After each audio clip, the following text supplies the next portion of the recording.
За хамтдаа залбирцгаая. Биднийг хайрладаг өршөөнгүй бидний Бурхан амин. Бурхан танаас хол байж гэм нүглийг хийж байсан бид бүхнийг өрөвдөж бид Бурхан таныг мэдэхгүй байхад та биднийг хайрлаж биднийг аврахын төлөө Бурхан та өөрийн цорын ганц хүүгээ хүний биетэйгээр энэ дэлхий рүү явуулж хүний хийсэн бүх гэм нүгэл бас бид бүхний хийсэн бүх гэм нүглийг эзэн Есүс дээр тохож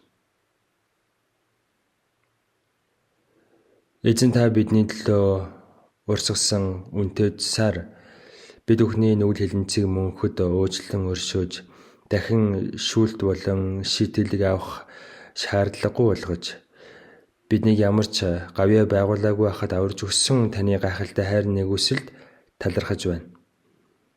Таны хайр нэгүслээр аврагдсан бид бүхэн одоо үлдсэн амьдралаа зөвхөн Бурхан таны хүсэл баалдрын төлөө энэ үгэнд дуулууртай байж таны өмнө зөв амьдрахыг хүсэж байна.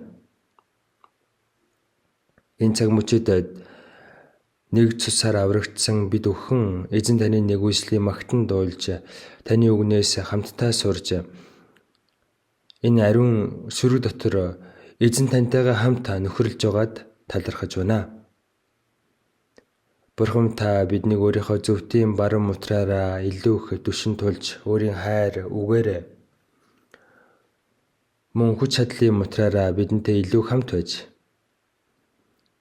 бид Бурхан таны хүүхдийн ёсоор ичиг зүйлгүй амьдрч чадхад тусалж мөн таны бидэнд өгсөн гайхалтай хайр нэгүслийг эргэн тойрондоо байгаа өргөдөлтөй сүнснүүдэд тунхаглаж тэр олон хүмүүсийн сүнсийг аварч Бурхан танд алдар магтаал баяр хөөргийг өргөж чадхад та туслаарай.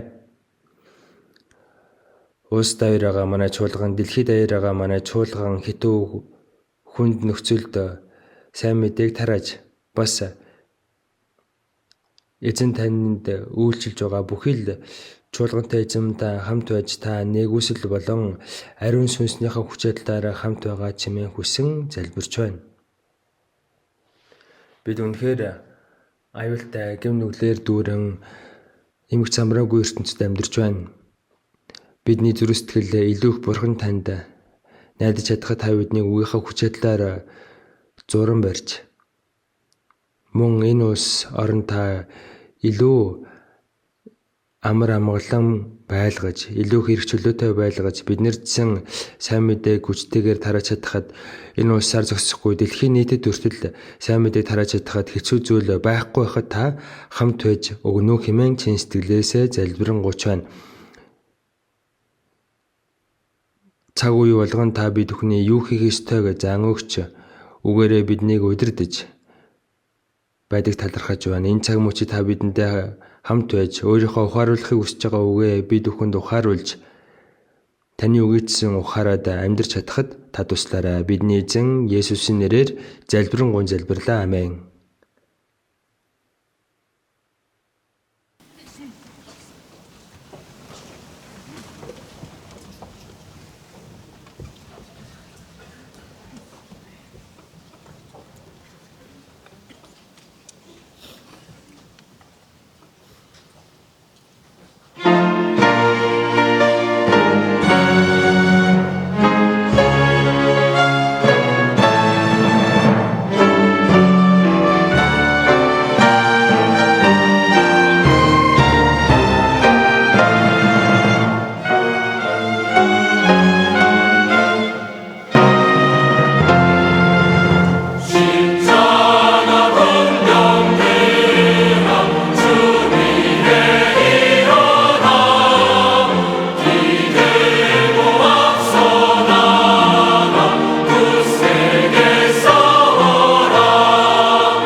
선생님은 박수를 안 하는데 өнөөдөр 오늘 өөрийн 저절로 박수가 나와.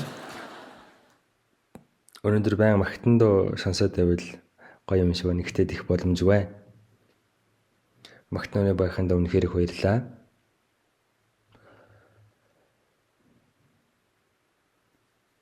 Үгнээс арцгай Матай 6.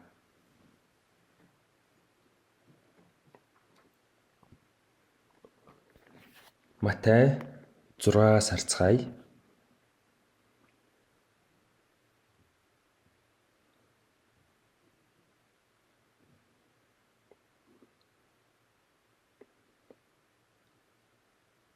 Матай 6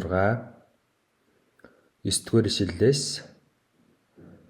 13 хүртэл за хамтдаа удаанаар уншицгаая. Тиймд ийхүү залбир Тэнгэр дэх бидний аваа таны алдар ариунаар дуурсдагай. Таны хаанчлал эртүгай. Таны таалал тэнгэр чигээ газарт бас биелдэгай. Бидний өдөр тутмын хүнсийг өнөөдөр бидэнд хайрлаач.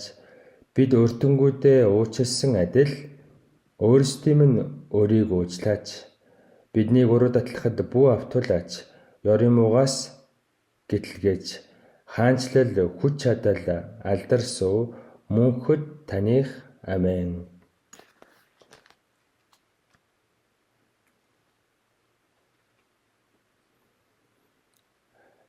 Матай 6 дээр гарч байгаа эзний заасан залбирлын талаар бүгдээрээ байнга уншиж тасралтгүй сурж байна. Одоо баг бүгдийг нь цээжсэн биз дээ. Шууд цээжээр уншиж чадна үз дээ. Эзний заасан залбирал зүгээрээ цээжл гэж хэлээгүй. Тарин уншиж байгаа юм шиг унш гэж хэлээгүй. Энэ бол бид бүхний залбирах ёстой хамгийн чухал агуулгууд, хамгийн үлгэр жишээ залбирал юм аа. Зөв залбирдаг хүн үнэхээр зөв итгэлтэй байж, итгэлээр үнэхээр зөв амьдарч чадна гэж би боддог. Эзний заасан үгийн дагуу залбирж байгаа хүн тэр үний залбирлыг бурхан сонсно. Бид бүхэн залбирахдаа бурхан аав минь ээ, тэнгэрт байгаа бидний бурхан аав минь ээ гэж хэлдэг. Тэр үед бурхан минь бидний залбирлыг сонсож, бидний залбирлыг биелүүлж өгдөг. Ингээ бодохоор гайхалтай биш байна гэж юу? Бурханы амлалтын сацуу энэ бол маш том гайхамшиг юм. Тийм учраас эзний заасан залбирлын талаар бүгдээрээ нэг нэгээр нь сурж байна. Гарч байгаа үг болгоны бүгдээрээ нухацтай бодож үзэж байна. Бүгдээрээ нэгтлээд судлаад явж байна. Өнгөрсөн 7 хоног хүртэл тэнгэрт байгаа бидний аав минь. Тэнгэрт гэдэг нь тэнгэр газрыг бүтээсэн бас захирж байгаа бүх бүтээлийн дээр байгаа. Тэнгэр бол сансараа өгтөргөөг илэрхийлж байгаа. Байдаггүй газар гэж байдаггүй туйлын хүчтэй бүтээгч бурхан. Тэр бурхан бидний аав болсон.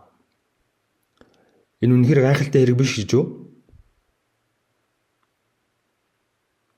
Бурхан бидний гэм нүглээс аварж өгсөн зорилго нь бурхан өөрийн хүү болох гэж биднийг аварсан. Эцэг их нь үр хүүхдээ хайрладаг тийм ээ.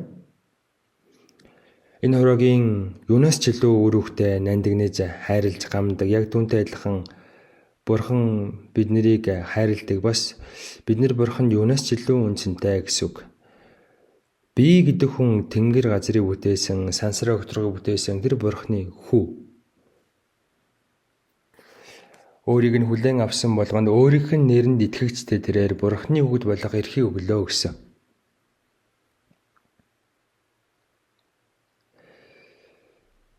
Тэнгэр газрыг бүтээсэн бурханы хүү гэх эрхийг бидэнд өгсөн. Энийг та бүхэн нэлээд нарийн бодоод үзтээ, нухацтай бодоод үзтээ. Энийг бол зүгээр ч нэг хэлээгүй. Энэ бол үнэхээр үнэн. Бурхан миний аав, бидний аав. Бурхан биднийг хайрлаж, бид нарыг хамгаалдаг.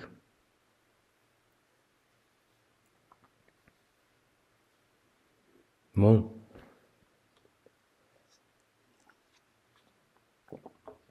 энэ газар дээр амьдарч байгаа хугацаанд Бурхан бидэнтэй хамт байж бидэнд тусалдаг. Бас Бурхан бидэнд өөрийнхөө мөнхийн зүйлийг өвлүүлж өгөх болно. Ром 8:17 дээр хэрэв бид хүүхдүүд нь юм бол бас өв залгамжлагт нь ч бас мөн. Христтэй хамт бид өхөн өв залгамжлах болно. Христийн хамтран залгамжлагт юм а гэж байгаа. Бид бүхний энэ иргэншил, бид бүхний байр суурь үнэхээр гайхалтай. Бурханы бас бидэнд амласан энэ амлалд ямар агуу болохыг бид бүхэн мартах учиргүй. Эцсийн заасан залбирал дээр гарч байгаа үгс бүрийг бид бүхэн нухацтай гүн гүнзгий тунгаан бодож яг үүний талаар, үүний дагуу залбирч байгаасаа гэж хүсэж байна. За түүний дараа таны алдар ариунаар дуурсдгаа гэсэн. Бид Бурханыг Аава гэж дууддаг учраас Аавынхаа нэрийг бид бүхэн өргөмжлөх хэрэгтэй, бас ариун байх хэрэгтэй. Таны алдар ариунаар дуурсдгаа гэсэн ганцхан ингэж хэллээ гэд Бурханы нэр ариунаар дуурсагдахгүй. Бид бүхний бүх амьдрал ариун байх хэрэгтэй. Бид бүхэн амьдралаараа Бурханы үгтийг харуулах хэрэгтэй. Амьдралаараа Бурханыг алдаршуулах ёстой. 1-р Коринт 10:31 дээр тиймээс та нар идсэн ч уусан ч юу ч хийсэн Бурханы алдрын төлөө бүхнийг хий гэсэн. Идэхтэйч, уухтаач юу ч хийсэн. Аврагдсан итгэгч хүн бүх зүйлийг Бурханы алдрын төлөө хийх хэрэгтэй гэсэн. Бурханд алдар болохгүй байгаа зүйл өөрөө гэм нүгэл юм. Ром 3:23 дээр бүгд нүгэл үлдсэн тул Бурханы алдар сууд хүрдэггүй гэсэн. Хүн гэм нүгэл хийсэнс болж Бурханы алдрыг хүн өөрөө алдсан. Хүн Бурханы алдрыг мөнхөд алдах газар бол там юм. Харин Деважин бол Бурханы алдар суу дотор мөнхөд амьдрна. Тэгэхээр бид хүн Деважин руу орохоос өмнө энэ газар дээр Бурханы хүүхдийн ёсоор Бурханыг алдаршуулж амьдрах ёстой. Еврей 2:10 дээр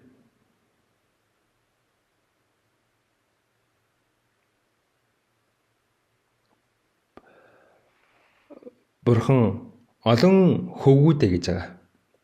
За уул нь бол Бурхан ганцхан үтэй.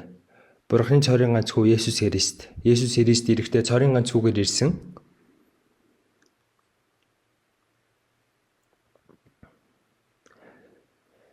Буудаан өөр газар эс унан эс үхвээс тэр ганцаараа үлднэ.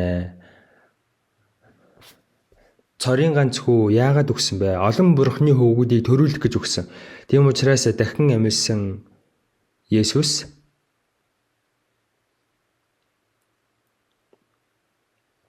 эмэгтэйчүүдэд хандаад ингэж хэлсэн. Шавнараа миний ах дүүнэр лөө очиод ингэж хэлээ гэсэн. Еврей 2:11 дээр иймээс тэр тэднийг ах дүүс гэж дуудахаас ичээгүй бөгөөд гэж гарч байгаа. Учир нь ариусгагч болон ариусгагдсан бүгд нэг гаралтай юм аа.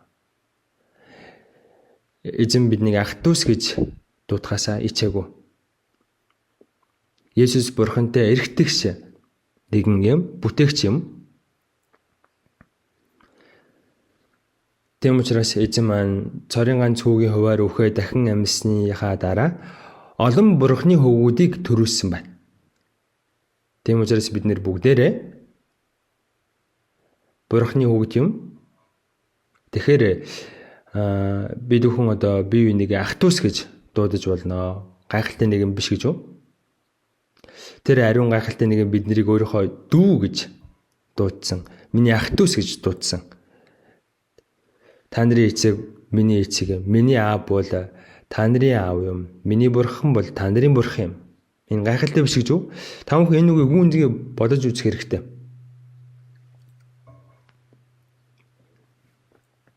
Есүс цорын ганц хүү биш. Ром 8-аас харах юм бол тэр ууган нь юм а гэж гарч байгаа.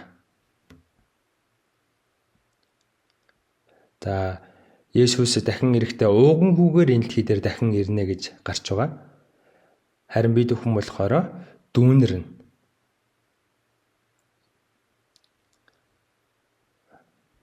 Еврей 1-дээрээс харах юм бол Тэнгэр элч Бурхны хүү болох боломжгүй гэж гарч байгаа. Тэнгэр элч хүнээс төрүүлж бүтээгдсэн үн хүндтэй бүтээл боловч Библиэлд Тэнгэр элчтэй холбоотой олон үг гарч байгаа. Тэнгэр элч бол Бурхны дараагаар орох хүч чадалтай. Бурхны ямар нэгэн ажлыг Тэнгэр элч их хийдэг тийм ээ. Тэнгэр элчээр дамжуулан хийсэн ажлууд их гарч байгаа. Библиэлд гарч байгаа нь хуйлуудыг чсэн Бурхан Тэнгэр элчрээр дамжуулан Бурхан бидэнд өгж өсөн. Бурхны хийсэн ажил донд Тэнгэр элчээр дамжуулан хийсэн ажил маш их байгаа. Тийм учраас Тэнгэр элч бол хүч чадалтай Бурхны үгийг биелүүлдэг Тэнгэр элчсэн гэж байгаа. Бурхны захирч байгаа, Бурхны удирдах байгаа бүх газар Тэнгэр элч байгаа. Энэ цаг мөчид энд ч гэсэн Тэнгэр элч ирч гисэн байгаа. Бидний нүдэнд харагдахгүй байгаа боловч энд байгаа. Мөн аврагдсан хүн тус бүрийн дэргэд туслагч Тэнгэр элч гэж байгаа. Еврей 1-ийн 14-дээрээс харах юм бол тэд бүгдээрээ авралыг өвлөгчдийн төлөөх үйлчлэлд илгээгдсэн үйлчлэгч сүнснүүд биш үү. За та бүхний туслагч Тэнгэр элч харагдахгүй байгаа үстэй. Бурхан байхгүй ч бид бүхэн Бурхан байгаа гэдэгт итгэдэг. Тэнгэр элч байхгүй ч гэсэн харагдахгүй байгаа ч гэсэн бид бүхэн байгаа гэдэгт итгэдэг. Матай 18:6 дээр надад итгэгч энэ бачруудаас нэгийг нь хэн бүдрүүлнэ? Тэр нь хүзүүндээ термин чулуу зүгээ тэнгисийн гүн живсэн дээрээ. Яагаад гэвэл тэрүүний Тэнгэр элч нь үргэлж Бурхантай уулзж байгаа.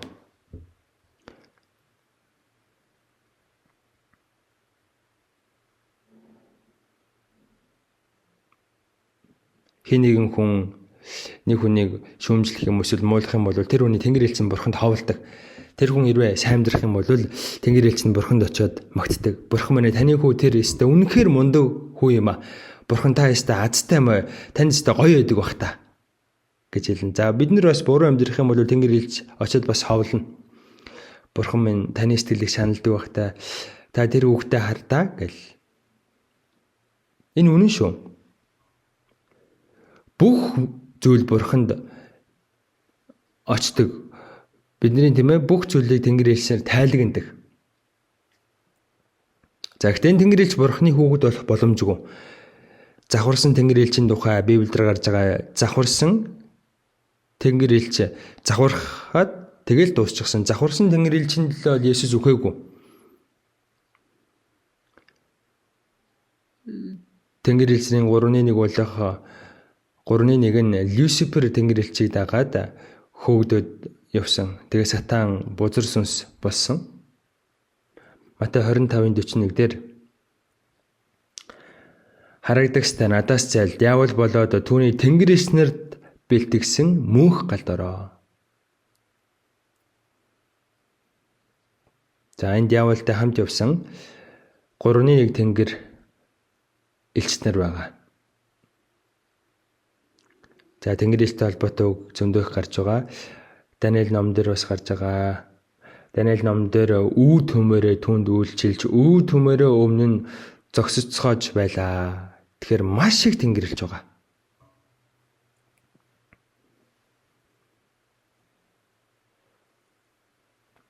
Тэгэхээр энэ Тэнгэр элчээр Бурханы даалгасан ажлыг хийдэг.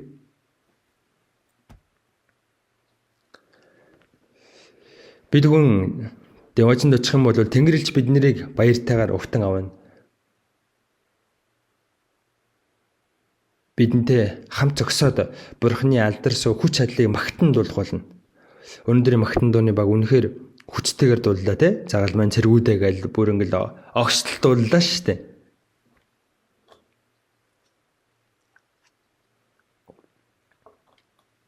Тэнгэр эрс нэртэй хамт магтан дуулна гэж илчил номдор гарч байгаа. Үнэхээр гайхалтай зүйл болно. Тэнгэр эрс нэртэй нийлж байгаад бие бдэрээ магтан дуудуулах болно. Тэгэд бидний шиг аврагдаагүй жигсэн Бурхны алдар, Бурхны агуу хүч чадлыг магтан дуулах болно. За тэгээд аврагдсан итгэж хүмүүст тэд сайн үйлчлэх болно. Бид хүн тэр Бурхныхаа нэрийг ариунаар дуурсгах ёстой. Бид сайн амьдрал Бурхан алдаршуулгадна. Хэрвээ бид муу амьдрах юм бол Бурхны нэр муу хэлэгдэнэ. Тийм учраас Ром 2 дээр евдээчүүд Бурхны сонгогдсон ард түмэн боловч Бурхны ард түмэн гэдгээрээ сайрхаж Бурхны хуулиар сайрхсан ч тэд Бурхны хуулийг зөрчснөөрөө Бурхны нэрийг доромжилсан гутаасан гэж гарч байгаа. Бурхны нэр та нараас болж харийнхны дунд доромжлогддог. Изекэл 36-гийн 22 дээр Израильчууд Христийг эсэргүүцсэнсээ болоод дэлхийд даяар хөөгдөж бутарсан. За энэ 2600 жилийн өмнө зөвхөн хэлсэн энэ үг бид бүхний амьдарч байгаа энэ цаг үед биелсэн. Ягаад Бурхан энэ үндэснийг эргүүлээд чуглуулсан бэ? Дан ганц өрөвдсөн юм биш ээ.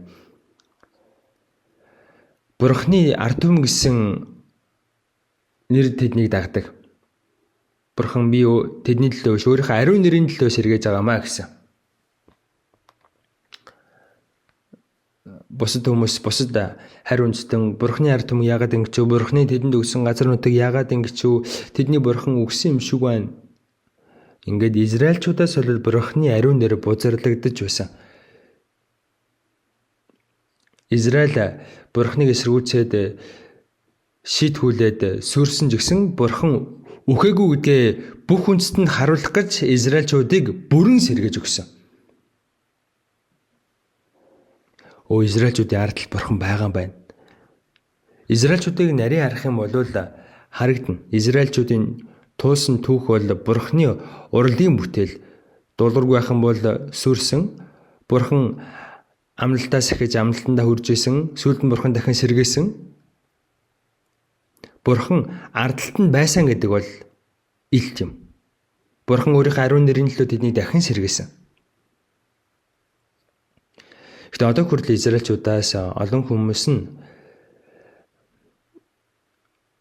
өөрийнхөө өвдөцсөн загалмай дээр цовдлж хөнөөсөн Есүс Христийг Бурханы илгээсэн Месиа, еврей хэлээр Месиа, грек хэлээр Христ, манай хэлээр аврагч гэдгийг одоо хүртэл ойлгоогүй байгаа.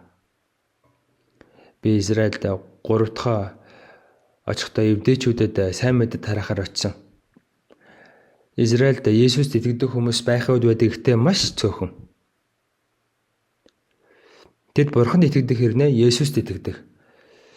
Хуучин гэрээнд итгэдэг ихтэй шинэ гэрээг гаж буруу урсгалын ном гэж ойлгодог.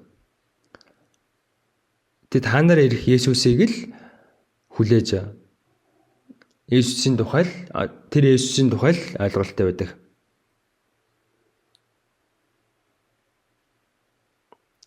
Бурханы сонгосон ард түмэн хүртэл Христэд итгэхгүй шүү дээ.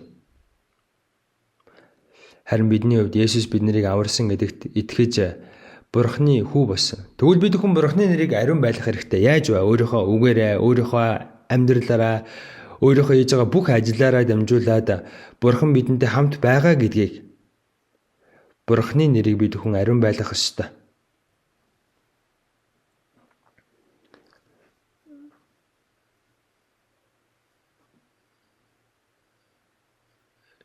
Тийм учраас Дэд хууль 5:11 дээр чи Бурхан эзнийхээ нэрийг хуурмаг хоосонд бүү дурдаа. Бурханы хүүхэд гэж байгаа хүн Бурханы нэрийг дэми хоосноор дуудах юм уу? Эсвэл Бурханы нэрийг муу хэлүүлж болохгүй. Энэ Библийг хуулж бичгтээ их хэлнээс нь их номноос нь хуулж үтгэжтэй.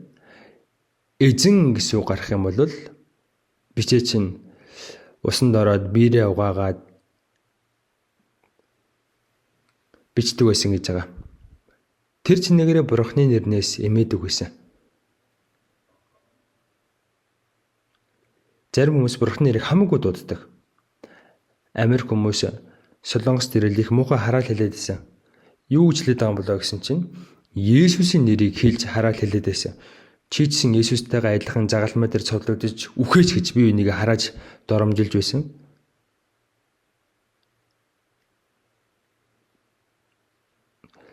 Өөрсдийнхөө төлөө загалмай дээр цуглагдж өгсөн гэдгийг мэдэхгүй байгаа учраас Есүсийн нэрийг хамаагүй хэлж дуудаж байна. Ингэж болохгүй.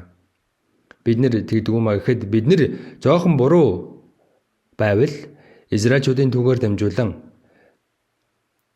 тэд дуулуургүй байсанаас болоод Бурхны нэр доромжлуулсан шиг бид нар ч буруу амьдрах юм бол Бурхны хүү аврагдсан хүн гिचээд бид нар өөрсдөө буруу амьдраад байвал Бурхны хүү нэг иймэрхүүлээд юм их айхтар худлаа ирдэм байна.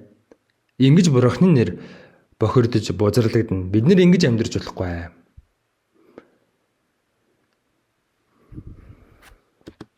Тийм учраас эзний заасан залбирлыг та бүхэн байнга бодож, байнга хэлж явах хэрэгтэй. Хэлэг тоолондоо энэ дэр гарч байгаа үг тус бүрийг гүн үнзгийг бодож үзэх хэрэгтэй. Би нэрээ Бурхныхаа нэрийг ариун байлгаж чадж байгаа юу? Эсвэл би Бурхныхаа нэрийг гутаагаад Бурхныхаа нэрийг доромжлуулж амьдарч байгаа билүү? Таны аль дээр ариунаар дуурсдгаа таны хаанчлал ирдэг вэ гэсэн. Бурхан биднийг яах гэж аварсан бэ? Бурхан өөрийнхөө хаанчлалыг өргөсгөх гэж аврагдсан хүн Бурханы хаанчлал болсон гэсэн үг. Бурханы хаанчлалыг өргөтгөж байна гэсэн үг. Биднийг аврагдах мөчөд бидний дотор Бурханы хаанчлал биелсэн. Тэр хол байсан Тэнгэрийн ус, Деважингийн ус одоо дотор мань ороод ирлээ. Баг Деважин дотор мань биелсэн. Одоо их Деважин тун ойрхон ирчгээд байна. Салбар нэгж байдаг бол төв нэгж байдаг гэсэн тэ. Тэм учраас Луг 17 дээр Бурханы хаанчлал нь та нарын дунд байна. Ром 14-ийн 17 дээрээс харуул Бурханы хаанчлал бол идэх болон уух явдал усаа. Идэж уугаал зугаацаал байх чинь Бурханы хаанчлал биш ээ. Харин ариун сүнс доор зөвхт байдал амар тайван хийгээд баяр баясгалан юм аа. Ариун сүнс орж ирснээр биднэр шиг гэм нүгэлтнүүд зөвтгөгдсөн. Амар тайван, Бурханы амар тайван орж ирсэн. Бурханы баяр баясгалан бий болсон. Энд чинь Бурханы хаанчлал биелсэн байна гэсэн үг.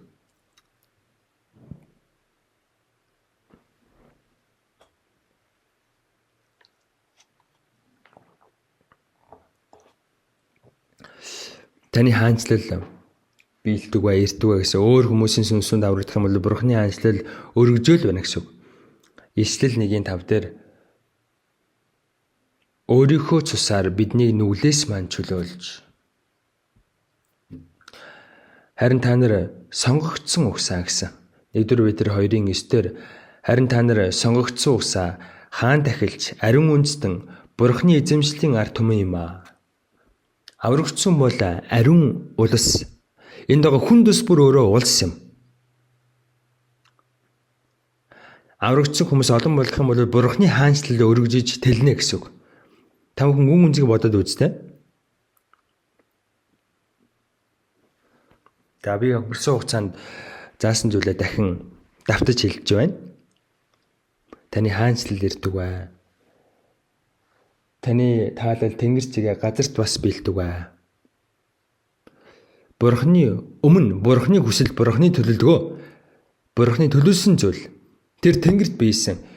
Яг тэрэн шиг энэ газар дэлхий дээр өнгөрсөн түүхэнд биелээсэ гэж Бурхан хүсэж байгаа. Бурхан үүнийг аврагдсан хүмүүсээр дамжуулан биелүүлэхийг хүсэж байгаа. Тэнгэрт биелжигсэн тэр хүслийн газар дээр биелээсэ гэж хүсэж байгаа. Зураг төслийнхаа дагуу байшин барилга барьдаг шиг Бурхан тэнгэрт зурсан тэр зураг төслөө энэ газар дээр биелүүлж барихыг хүсэж байгаа. Тэр хаанчлалыг хэн барьж байгуулах вэ? Аврагдсан хүмүүс. Бид бүхэн Бурханы хүслийг биелүүлэх ёстой. Тийм учраас Яаков 4-дээр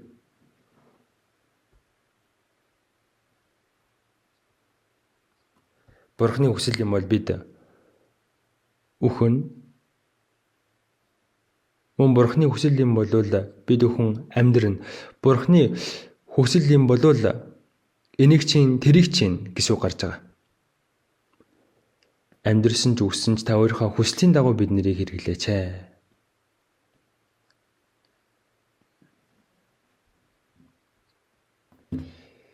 Яг энэ залбирлын дагуу амьдрч чадж байгаа хүн үнэхээр хэвийн Христэд итгэж хүн байж чадна. Хэвийн Христэд итгэж хүн байж чадахгүй байж энэ үгийг хэллээ гэдэг юм нэмэргүй. Энэ залбирлын дагуу залбирлаа гэдэг нэмэргүй. Дуулал 17-гийн 1-дээр шудраг хэргийг сонсоож эзэн миний хаширхыг анхаараж худал хуурмаггүй уруулын минь залбиралд сонроо тавиач гэж гарч байгаа. Сэтгэлээс гарч ирж байгаа шудраг залбирал таны хүсэл тэнгэрт биелсэн шиг газарт биелэх hulтугай. Бид хүн Бурхны хүсэлд дуулууртай байх юм бол Бурхны хүсэл энэ газар дээр ч гэсэн биелэх болно. Есүс Иохан 6-дээр учир нь би өөрийнхөө хүслийг бус харин намайг илгээгчийн хүслийг үйлдэхээр тэнгэрээс бууж ирсэн юм а гэж гарч байгаа. Есүс энэ дэлхий дээр Бурхны хүслийн дагуу ирж, энэ дэлхий дээр Бурхны хүслийн дагуу загалмай дээр цовдлогдож, Бурхны хүслийн дагуу дахин амьсан. Есүсийн бүх амьдрал миний хүслээр биш эцэг минь та өөрийнхөө хүслийн дагуу байгаарай гэсэн. Аврагдсан итгэгч хүн Бурхны үгэд болсон, Бурхны хаанчлыг дотроо биелүүлсэн бидний бүх амьдралаар дамжуулан Бурхны хүсэл биелэх ёстой. Бидний бүх амьдралаар дамжуулан миний хүслээр, миний бодлоор, миний хүсснээр өөрийнхөө дур зоргоор амьдрах бус Бурхны хүслийн дагуу. Миний хүслээр биш эцэг минь та өөрийнхөө хүслийн дагуу үйлдэрэй гэсэн. Жинхнээс ингэж амьдрах хэрэгтэй. Би Бурхны хүслийг үйлдэхийн төлөө амьсгалж байна. Миний зүрх цохилж байна. Түүний төлөө бид энэ газар дээр амьдарч байгаа. Өөрийнхөө хүслээр амьдр гэж бид нарыг амьдруулаагүй. Илч Паул миний хувьд амьдрах нь Христ өгөх нь олж юм а гэсэн. Тиймд ойрч хоолч түүн талагдах нь бидний эрмэлзэл үлээ. Бурхны сайн тааламж төгс төгөлдөр талал юу болохыг таних болно гэсэн. Ром 12:2 дээр тэгж гарч байгаа. Бид нар үгээр дамжуулан Бурхны сайн тааламжид төгс төгөлдөр талал юу болохыг сурсан. Энэ үеийнхэнтэй адил байлгүй харин Бурхны хүслийг үйлдэ гэсэн. Тэгэд бид хүн өөрсдөө Бурханд тааламжтай ариун дахил болгон өргөх ёстой. Ийм л хүн жинхэнэ Христэд итгэж хүн зөвхөн үгээрээ итгэгч хүн байж болохгүй. Үгээрээ итгэгч би аврагдсан, би Бурхны үгэд ичээд амьдрал нь зөөрөх юм бол худлаа. Тийм биз дээ? Хоёр нүртэй байна гэсэн үг. Бурхны хүүхдийн бол Бурхны хүүхэд болчихсон, аврагдахын үед бол аврагдсан. Гэхдээ Бурхныг баярлуулах биш, Бурхныг саналгаал, Бурхны нэрийг муу хэлүүлээл байдаг хүү байж болно. Тийм хүүхдүүд байдаг. Өөрийнхөө аавын нэрийг гутааж, тийм ээ, доромжилдог хүүхдүүд байдаг шүү дээ. Өөрийнх нь өвөө мундаг байх юм бол аав нь хүүгээрээ бахархдаг үстэй. Бид нар ч гэсэн Бурхны үед бахархмаар хүүхдүүд нь болох хэрэгтэй.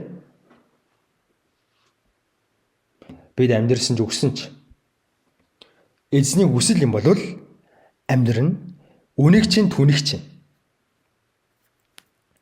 За ийм сэтгэлтэйгээр бид нэр амьдрах ёстой. Филиппо 2:13 дээр учир нь өөрийн сайн тааллын төлөө та нарын хүсэх ажиллахын аль алинд нь та нарын дотор үлдэгч нь Бурхан өөрөө юм а гэсэн. Энэ ариун сүнс Бурханы тааламжтай хүслийг бидэнд мэдүүлдэг, энэ хүслийг дотор маань төрүүлдэг, энэ хүслийг үйлдэж чадах хүч чадлыг бидэнд өгдөг.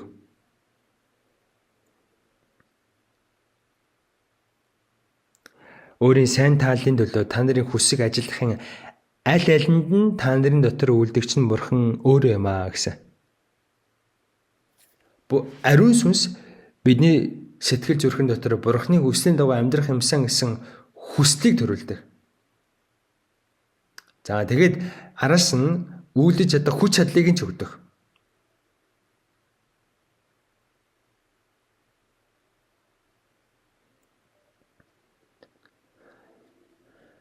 Ариун сүнс биднийг авраж зогсохгүй бидний сэтгэл зүрх амьдралыг өөрчилж Бурхантай баг багаар адилхан болгодог. Есүс уулан дээр хувирч байсан.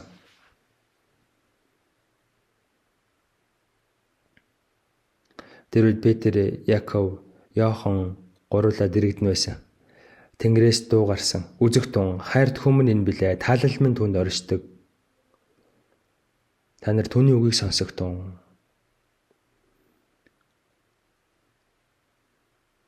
Есүс Матай 3 дээр баптизм хүртээд Йордан гол баптизм хүртээд уснаас гараад ирсэн чинь Тэнгэр заагдан хайрт хүмүүс энэ билээ таалал минь түүнд оршдгоо их туун гарсан. Есүс бол Бурханы хайртай хүү, Бурханы тааламжит хүү. Уул нь бол Есүст ийм үг бол шаардлагагүй шүү дээ, ийм үг хэлэх шаардлагагүй. Энэ үгийг Есүст биш, аврагдсан бидэнд хандаж хэлсэн. Бид нэр Есүс дотор Бурханы хайрт хүүн байсан. Тэгэхээр бид хүн Бурханы тааламжид хүүн болох хэрэгтэй. Есүс ингэж хэлсэн. Би үргэлж Бурхан Аавда тааламжтай зүйлсийг үлддэг. Тэр намайг ганцаархан минь орхисонгүй гэсэн. Бид нар Бурханыг баярлуулвал үргэлж Бурхан бидэнтэй хамт байна.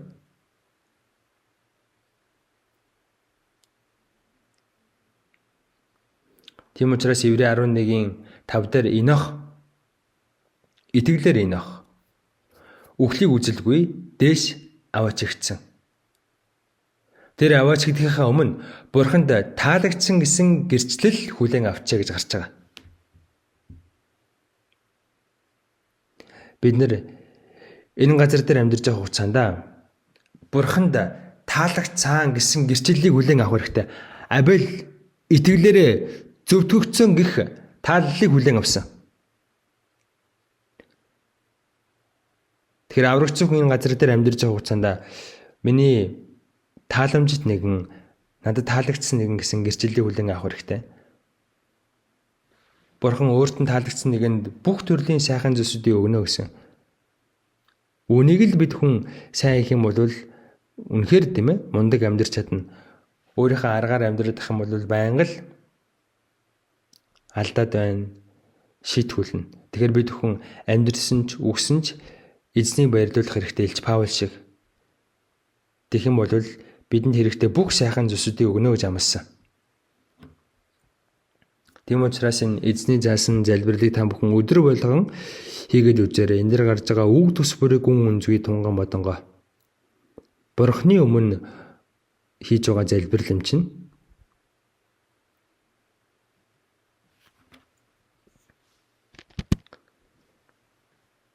харин өнөөдөр бүгдээрээ 11 дээр гарч байгаа бидний өдөр тутмын хүнсийг өнөөдөр бидэнд хайрлаач. Үнээс хүрнэ. За энэ их товчхон энгийн могоц бидний өдөр тутмын хүнсийг өнөөдөр бидэнд хайрлаач гэж байна. За хоол идэхээс өмнө өдөр тутмын хүнсийг өгсөндөө баярлалаа. Сайхан хооллоо. Амен гэд бид нар тэгдэг. Энэ үгийг би уншичаад энэ тийм энгийн үг ер нь биш юм байна. Библиэлд гарч байгаа ямар ч үг зүгээр нэг энгийн утгаар бичигдээгүй. Цаана их утга санаа агуулгадж байгаа. Бидний өдөр тутмын хүнсийг өнөөдөр бидэнд хайрлаач. За энэ дэр гарч байгаа хүнс гэдэг нь өдөр болгон бидэнд хэрэгтэй байдаг хоол хүнсийг хэлж байгаа. Бидний газар дээр амьд байхын тулд энэ газар дээр бид хүн амьдрахын тулд бидэнд хэрэгтэй зүйл гэж байгаа. Дан ганц идэх зүйл биш. Бидэнд хэрэгтэй бүх зүйл. Энэ бүх зүйлийг Бурхан бидэнд өгдөг. Өдөр тутмын минь хүнсийг энэ өдөр бидэнд хайрлаач.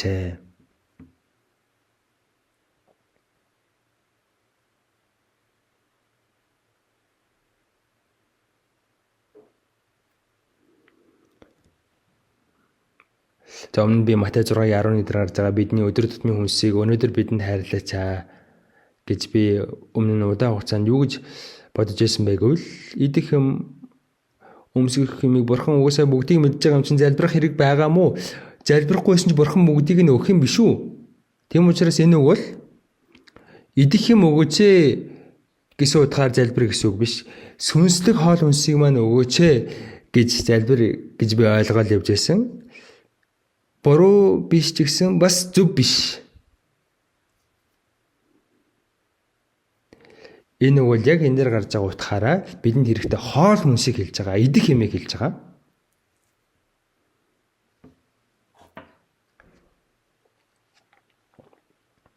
За бид бүхэн итгэлээр зөв амьдрахын тулд мэдээж бидний сүнслэг хоол хүнс гарцаагүй байх хэрэгтэй.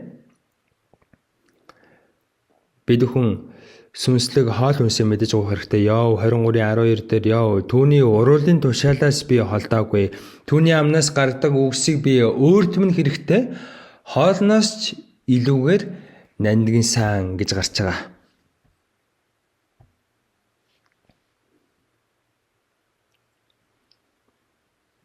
Мөн Амос 8:11 дээр хүмүүс талхаар өссөх, усаар цангах бус харин эзний үгийг сонсохын төлөө өсөглөн байх юмаа гэж гарч байгаа. Бурхны үгийг сонсоход үнэхээр хэцүү ирнэ гэсэн. Харин бид бүхний амьдарч байгаа энэ цаг үед бол Бурхны үнэхээр элбэг дэлбэг байна. Библиэд дэлгээл Библийг уншиж болж байна, сурж болж байна, сонсч болж байна. Бид нарсыг энэ Библийг сайн мэддэг хүмүүс тийм их байхгүй. Манай чуулганд хэдэн жилэл явбал энэ гадуургаа дахин төрж чадаагүй пастороо зөндөө байгаа штэ. Тэднэрээс хамаагүй сайн ярьж чадна. Нэрэн штэ. Тэр хүмүүсийн өмнө зогсоод юм яриад үзэх юм бол бид нар бараг Библийн доктор юм байна гэж ойлгогдно.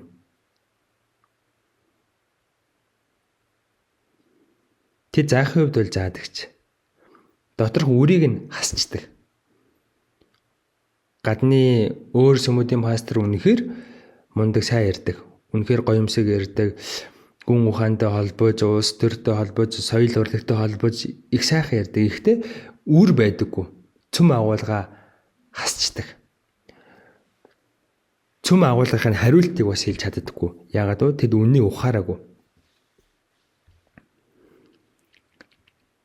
Тийм учраас тэд Бурхны үгийг сонсохын төлөө өлсөж байгаа.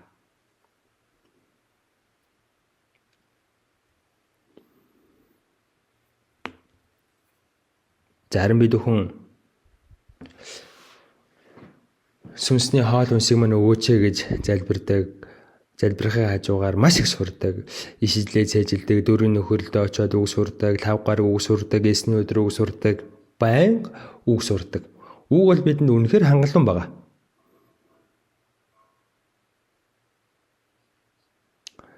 Сүнсний үг болох, сүнсний хоол болохын үгийн талаар Есүс соригдох үедээ Матай 4:3 дээр Есүс 40 өдрийн туршид хоол идээгүй байхад нь гарч ирээ. Чи Бурхны хүү муу юм бол энэ чулуунуудыг талах болгооч гэж хэлсэн. Бурхны үг дээжээ чи яг өсөд байгаа юм бэ гэсэн. Тэр үед нь Есүс хүн зөвхөн талахаар бус харин Бурхны амнаас гарах үг бүрээр амьдрна гэж бичигдсэн байдаг юм аваа гэсэн. За энэ Библийн үгс хүмүүс буруугаар ойлгодог юм байлаа. Хүн зөвхөн талах биш үгийг идэж амьдрах хэрэгтэй гэж яриад байдаг. Зөвийн хувь зөв хэрнээ энэ бас яг үндсэн утгаасаа жоохон өөр ойлгож байна. За Есүс дан ганц идэх юм чухал биш ээ. Энэ сүнсний хоол хүнсэл сүнсний үг л хамгийн чухлаа гэж хэлсэн болов. Матай 4:4 дээр хүн зөвхөн талахаар бус харин Бурхны амнаас гарах үг бүрээр амьдрна гэж бичигдсэн. Хүн зөвхөн хоол унд идэж амьдрах бус Библиэд сурах хэрэгтэй гэсэн утгаар хэлээгүй. Бурхны үгэнд дуулууртай байх нь илүү чухлаа гэж хэлсэн. Тийм учраас Иохан 4 дээр Самар хотын үедээ Есүс өдөржингөө ядарчихсан эцээд цангачсан байх үед шамнар нь тосгон руу ороод хоол аваад ирсэн. За тэгээд эзэнд Есүст раби ид гэж шавдуулахад Есүс тэр үе та нарын мэдэхгүй хоол надад байгаа гэсэн. Миний хоол бол намайг илгээсэн түүний хүслийг гүйцэлдүүлэх явдал юм а гэсэн. Миний хоол хүнс бол намайг илгээсэн түүний хүслийг гүйцэлдүүлэх нь миний хоол юм а гэсэн. Самар хотод байсан гим нүгэлтэй эмэгтэй Есүсийн үгийг сонсоод Самар хотод байсан хүмүүсийг дагуулад ирсэн. Ирээд хар гээд. Энэ хүн Христ биш гэж үү? Тэгсэн чинь Самар хотын хүмүүс их сони юм боллоо гэл тэр эмэгтэйн араас дагаал очсон. Тэр үед нь Есүс тэдэнд үгийг тунгаулад тэд нэр аврагдсан. Ингэх нь хоол идэхээс илүү чухал ажил шүү дээ. Тэр үед Есүс тийм ээ миний хоол хүнс бол намайг илгээсэн түүний хүслийг үйлдэх юм аа гэсэн. Хүний сүнсийг аврах. Энэ бол махбодын хоол хүнснээс илүү чухлаа.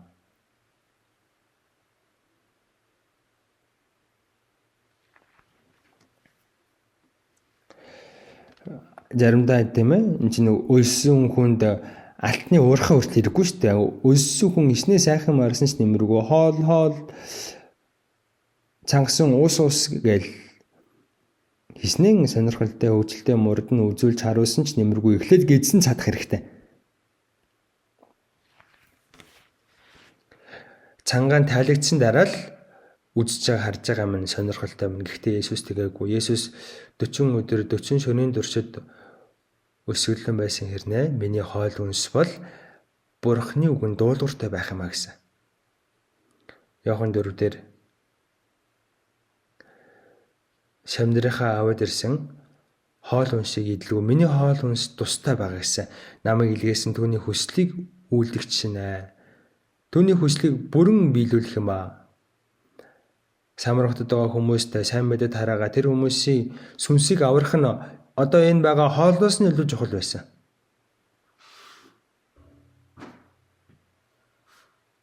Бидний жоохон л үсэх юм л эхлээд хоол хайдаг те. Яг мэдээж буруу биш л те.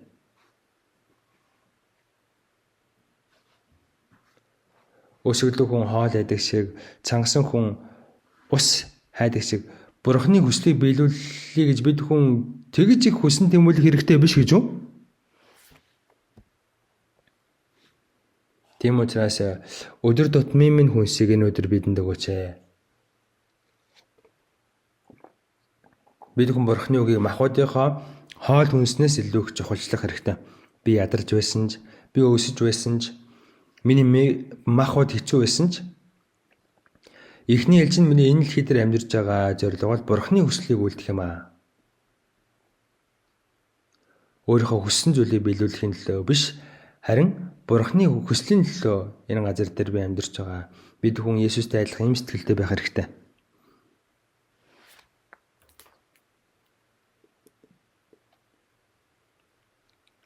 Тийм учраас бидний өдөр тутмын хүнсийг өнөөдөр бидэнд хайрлаач гэсэн.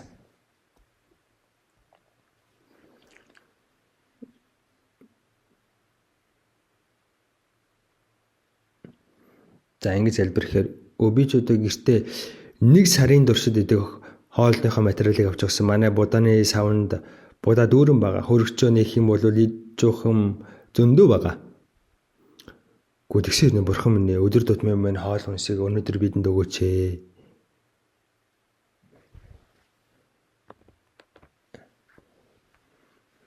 Гэж залбирах хэрэг байгаа юм болов?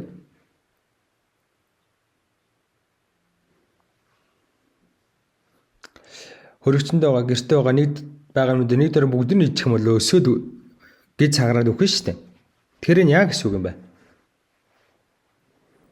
За өдөрт нэг бол гаргаж хаяал залбирах хэрэгтэй юм болов? За би нэг удаа Чэжүүд очиод өдөр тутмын минь хоол хүнсийг бидэнд өгөөч гэж Библийг судалж байгаад ухаарсан. Энэ нь ерөөсөө тэр чигтээ махбодын хоол хүнсийг хэлж байгаа юм байна. Энэ үг нь махбодын хоол хүнс.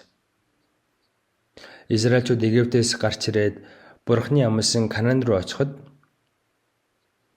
За цөөлд газар тариалан эрхлэх боломжгүй, юу ч их боломжгүй. Өдөр болгон манна түүх ёстой байсан. Цас адил цагаан, цорын үртэй адилхан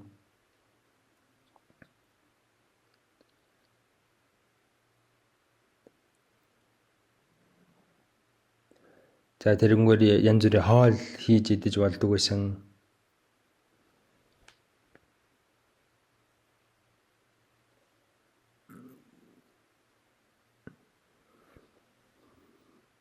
За тэгвэл одоо тийм ээ. Одоо ингээл бутраад ам дурал бутрдаг байсан гэсэн бичэн шиг л байсан баг. Ямар ч тэрийг өдөр болгон өглөө болгон гарч туудаг байсан.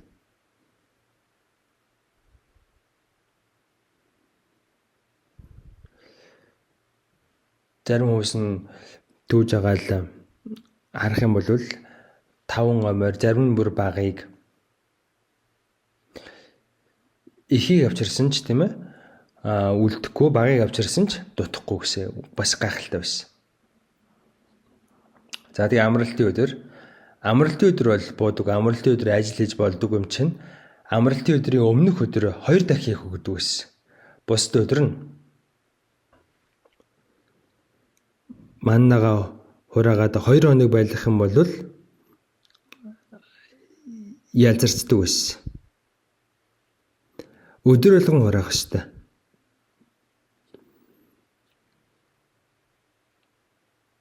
Гэтэ амралтын өдөр битгий хураагаарай гэсэн.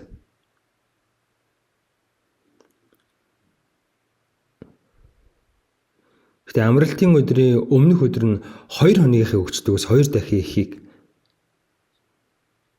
тэр амралтын өдрүүдэд мууддаггүй байсан. Тэр жигсэн бас их гайхалтай бааз. Гайхалтай утгыг бас агуулж байгаа. За энэ бас бидний сүнсний авралын талаарх үгдсэн орж байгаа хүн хөдөлмөрлөж тийм ээ энэ авралыг аваагүй бурхны тийм ээ өгсөн аврал амлалт гэж гарч байгаа. Ямар ч байсан Израильчууд өдөр болгон Тэнгэрээс бууж ирсэн маннаг аваад амьдрдаг байсан. Бүдэн шувуу бас та бүхэн мэднэ үстэй. Дундаж биетэй, шувуунаас арай жоохон том биетэй.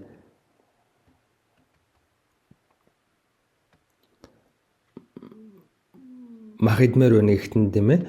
Та хамраас нь махны үнэр бүр гартал өгж исэн. Ус нь яасан бэлээ?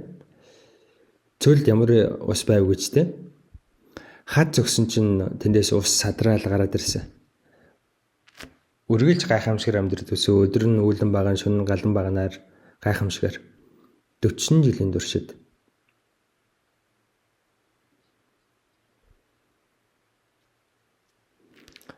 бид нэр одоо цөлийн замаар яваагүй юм чинь тэгсэн ч гэсэн бид өхөн өдөр болгон бурхнаас хоол хүнсийг гуйдаг гуйх хэрэгтэй. Тэр үед би юу ойлгосон байгвал гэрт нь хоол хүнс байсан ч өдөр тутмын минь хоол хүнсийг өгөөч гэж залбирах ёстой. Яагаад вэ? Энэ бол өдөр болгон эзэнд би найдаж эзний тусламжаар амьдрах болно гэсэн сэтгэлийн хандлагыг илэрхийлж байгаа. Өнөөдрийн хоол хүнсийг бурхан минь та надад өглөө. Бурхан та надад энэ хоол хүнсийг өгөөгүй бол би өнөөдөр яах вэсэн болоо гэд. Бид бүхний эзэн хоол унд бүх зүйлийг бурхан өгөөгүй гэж үү? Тариачин талбайд гараад хөслөд устуулан газар тариалд ирхэлж байгаа дургацаа ураачлаа.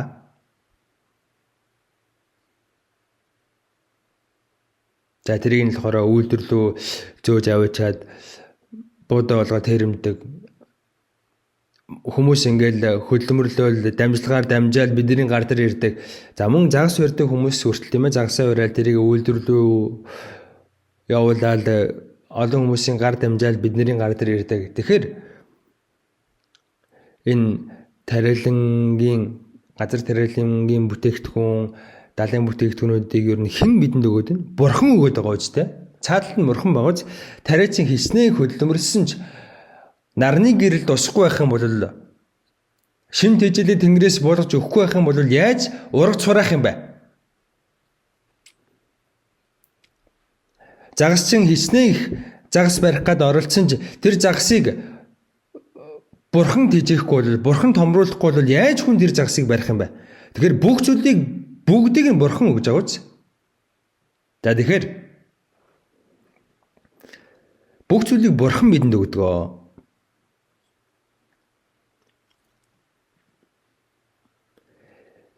За хүн талхахын тулд газар тариалан эхлээд эрхлэн улаан буудаага эхлээд хурааж аваад тэрийг нунтаглаад талах барина. Есүс харин тэгэлгүйгээр шууд талах гаргаад ирсэн. Тэгээд 5,000 хүмүүсийг хоолоосон. Ямар сони юм бэ гэж бодох хэрэг байхгүй. Есүс бүтээгч. Харин бид өхөн Бурхны өгж байгаа зүйлийг идэж уугаад амьдарч байгаа. Тэгэхээр өдөр болгон бид хүн Бурхан найдаж амьдрах ёстой. Бурхан минь өнөөдөр өдөр тутмын минь хоол хүнсийг өгсөн талархлаа гэд. Нэг сар идэх хоолныхоо материалыг цуглуулсан ч, нэг жил идэх хоолныхоо материалыг цуглуулсан байсан ч өнөөдөр идэх хоол хүнсийг минь өгсөн талархлаа гэж залбирах ёстой. Хуучин гэрээний нахум нэгэн логоос харах юм бол эзэн бол сайн. Өөрт нь хорогддог хүмүүсийг тэрээр хамгаалдгаа гэсэн.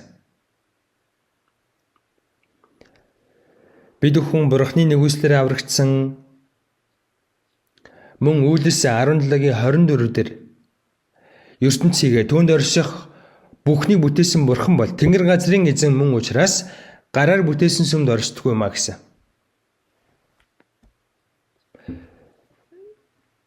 Энэ Тэнгэр газрыг бүтээсэн Бурхандаа найдаад бид бүхэн Бурханыхаа ачаар амьсгалаад өнөөдөр амьд сэрүүн амьдарч байна. Бид бүхний энэ махбод хүртэл Бурханы нэгүслийн ачаар амьдарч байна. 10 минут л амьсгалахгүй байх юм бол тийм үү бид бүхэн үхэн. Тэгэхээр энэ амьсгалыг өгж байгаад энэ агаарыг өгж байгаад хүртэл бид бүхэн талархах хэрэгтэй. За тэгвэл нэг амьсгалчаал баярлаа, нэг амьсгалчаал баярлаа гэх ёстой юм болов. За тэг шаардлагагүй ч гэсэн бид хүн талархах ёстой. Зарим хүмүүс тийм ээ нэг ус болгочаал Тэнгэрлүү нэг хараад баярлаа, нэг балгачаал Тэнгэрлүү нэг арчаал баярлаа гээл тэгээд.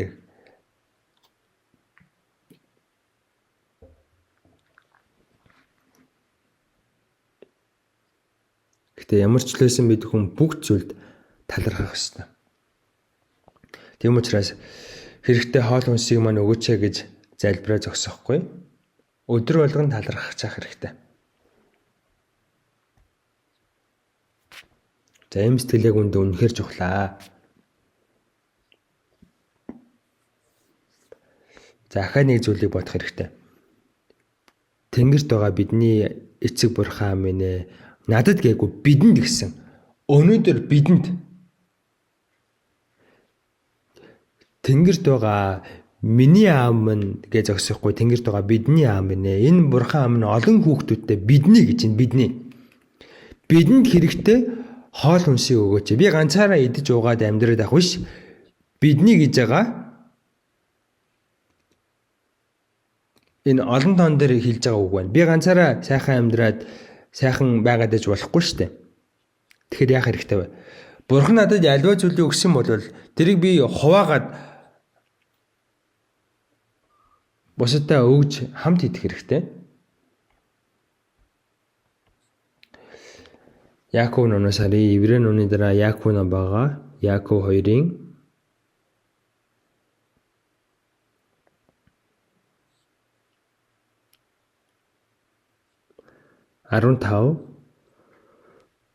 15-16 би уншаад өгье. Хэрөө ах トゥ чинь эсвэл эгч トゥ чинь нүцгэн өдөр тутмын хоолоор дутагдж байхад нь та нарын нэгэн тэдэнд амар тавин яв, дулаацах болтугай, цадах болтугай гэж хэлчихэд бидэнд хэрэгцээтэй байгаа зүйлийг нь тэдэнд өгөхгүй бол ямар ашигтай юм бэ? Ах トゥ чинь нүцгэн өдөр тутмын хоолоор дутаж байна гэж бодъё л та. Тэгвэл яа гэж юм?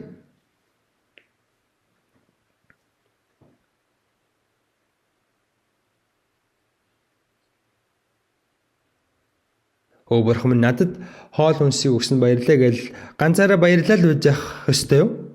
Үгүй шүү дээ. Өдөр тутмын хоолоор дутагдж байгаа хүмүүс байгаа бол өөртөө байгаагаа хувааж өгөх ёстой.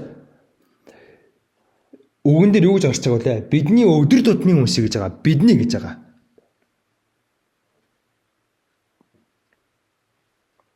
За ингэж өгөх ёстой атал өгөлгүй. Амар тайван яв.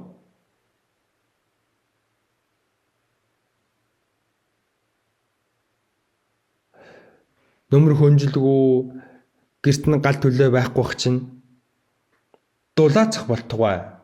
Идхэн байхгүй бах чинь цадах болтугай.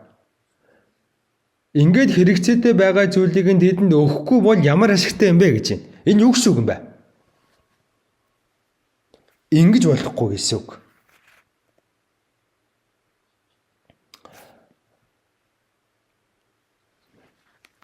дээр ийм үүсгүй итгэл нь өхмөл юм а гэсэн. Үүсээр гарч ирж харагдах ёстой. Бидэнд хэрэгцээтэй хоол хүнсийг өгөөч гэсэн. Тэгэхээр бид хүн нэг нэгнээ ажиглах хэрэгтэй, анхаарах ёстой. Ахан дүүс маань идэх хоолтой байна уу?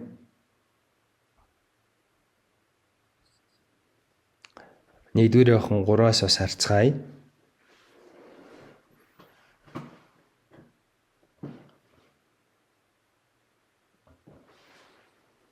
Нэгдүгээр охин 3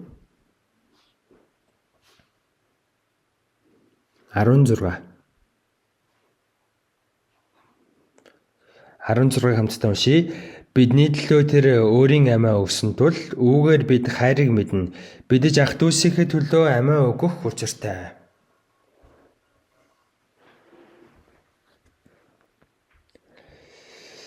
Есүс бидний төлөө амиа өгсөн тул тэгээд биднийг аварсан.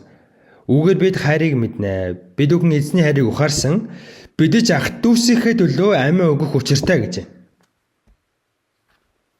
Ах дүүсээ хайрлах ёстой. Хэр их вэ? Хэр хэмжээнд вэ? Би та нарыг хайрлсан шиг, эзэн биднийг хайрлаж бидний төлөө амиа зориулсан шиг бид нар ах дүүсээ хэр их хайрлах ёстой вэ гэвэл бид ч гэсэн ах дүүсийнхээ төлөө амиа өгөх учиртай гэж байна. Амиа өгөх хэмжээний хайрлах ёстой.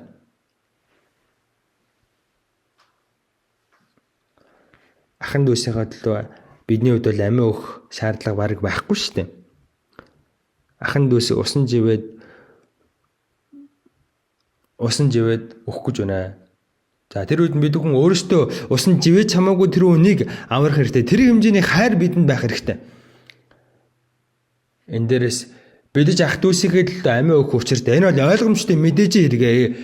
Эзний хайрыг ухаарсан хүмүүс эзэн миний төлөө амиа зориулсан шиг бид нар ч гэсэн ахан дүүсийнхээ төлөө амиа зориулах учиртай гэж хэлсэн байна. За гэхдээ 17 хамтдаа уншия. Дэлхийн эд хөрөнгөтэй нь ах дүүгийнхээ гачигдлыг хараад түүнд туслах сэтгэл үл гаргавал түүний дотор бурхны хайр хэрхэн байх вүлээ? Дэлхийн эд хөрөнгөтэй нь. За дэлхийн эд хөрөнгө байна, хоол хүнс байна, бүх юм байна. Тэгсээр нэ ах дүүгийнхээ гачигдлыг хараад түүнд туслах сэтгэл үл гаргавал уул нь туслах ёстой, амиа хүрэл зориулах ёстой. Тийм байж тийм ээ туслахгүй байгаад иж болох юм уу? Тусалж чадахгүй хүн ах дүүсийнхээ төлөө амиа зориулна гэж байх уу? За гэхдээ нэгэн дээр ахан дүүсийнхээ гачигдлыг хараад түүнд туслах сэтгэл үл гаргавал гэж байна. За энэ сэтгэлийг юу хаадаг вэ? Махуд хаадаг. Туслах гэсэн сэтгэлийг махуд хаадаг. Би ч өөртөө их юм зарцуулах ёстой шүү дээ. Авах юм зөндөө байгаа. Хүний харамжцсан туслах гэсэн сэтгэлийг нь хаачдаг. Тийм учраас Галаат 5 дээр махуудын хүслүүд ариун сүнсний эсрэг байдаг. Харин сүнсний хүслүүд махуудын эсрэг байдаг юм а гэсэн. Ариун сүнс ингэж хэлдэг. Надад хэцүү байсан ч чамд хэцүү байсан ч ахан дүүстэй туслах хэрэгтэй. Ахан дүүсийнхээ төлөө ахан дүүсийнхээ өмнөөс амиа хүртэл зориулах ёстой гэж байна. Энэ бол эзний бидэнд өгсөн сэтгэл. Гэхдээ махад үнийг хаадаг, үнийг зогсоодог. Энэ хүнд өглөө гэдэг энэ хүний амьдрал ер нь дээрдэх юм уу? Энэ хүний асуудал ер нь шийдэгдэх юм уу? Энэ хүн өөрийнхөө буруугаас олол энэ ядуу зүдүү амьдарч байгаа шүү дээ. Би ямар энэ хүний хариуцах ёстой юм уу? Би ямар хариуцлага хүлээх албатай юм уу гэд янз бүрийн шалтгаан гаргаж ирж байгаа тэр сэтгэлээ хаацдаг. Эн чинь үгэн дуулуургүй байна гэсэн үг. Махуудын энэ харамч зан. Энэ хувийг хичээсэн зан. Хайр өөрийн ашигыг ирж хайдаггүй гэсэн. Өөрийнхөө ирдэггүй гэсэн. Уул нь энийг хаглах ёстой. Ариун сүнсээр хаглах ёстой.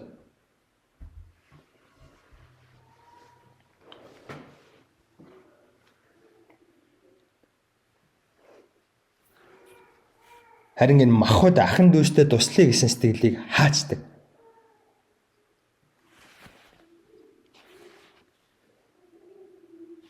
Өнгөрсөд хэлж байсан Филиппинд далайн шуурга дэгдээд хар салхи хийсээд зуны байрны цугларалтын байрны дээвэр хийсээд чуулганы байранд нь үеийн ус орж ирээд чуулган үерт автсан гэж хэлсэн. За тэгээд бүгдээрээ өргөл цуглуулсан, хувцсны худалдаа, хоолны худалдаа хийсэн.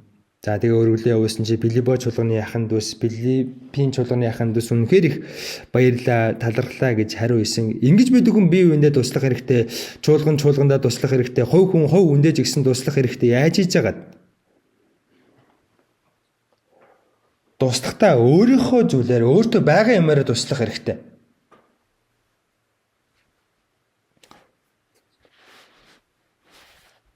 Туслах сэтгэл үл гаргавал түүний дотор бурхны хайр хэрхэн байх вүлээ? Хайр байхын үед байгаад идэг үүнийг хаагаад ивэл яах вэ? Тэр байгаа хайр нь багаар өвчөөхөн болоод агшаад хатдаг. Булаг шанд байнга оргилж ундарж явах хэрэгтэй. Оргилж ундрахгүй байх юм бол хатаж хорчино.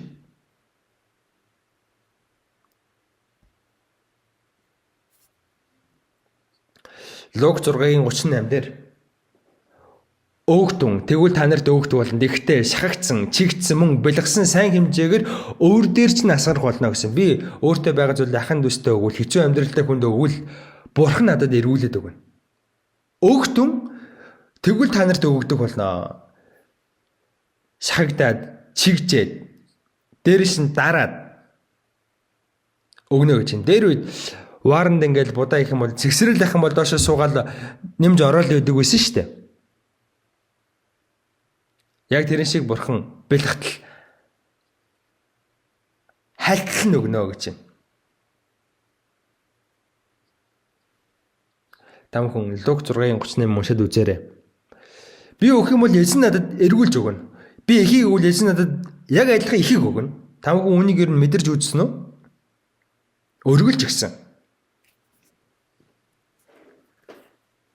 Зуны нарын барилга барих ёстой.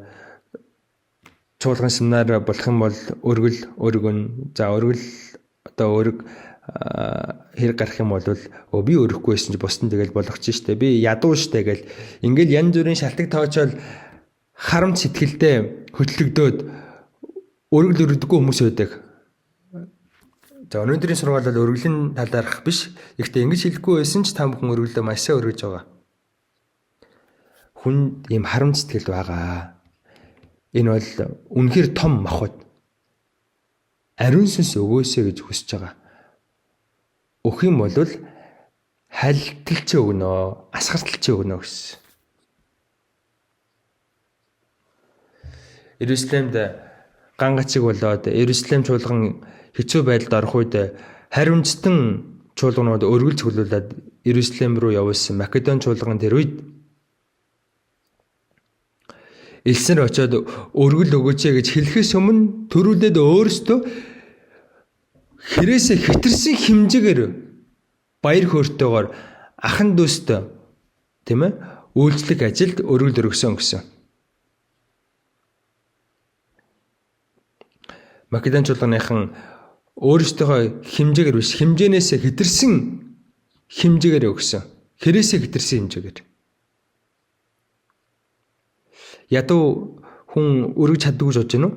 Ядуу хүн ч өргөдөг. Баян хүн өргөдөг юм болов? Үгүй. Баян хүн харамт байх юм бол өргөж чаддаггүй.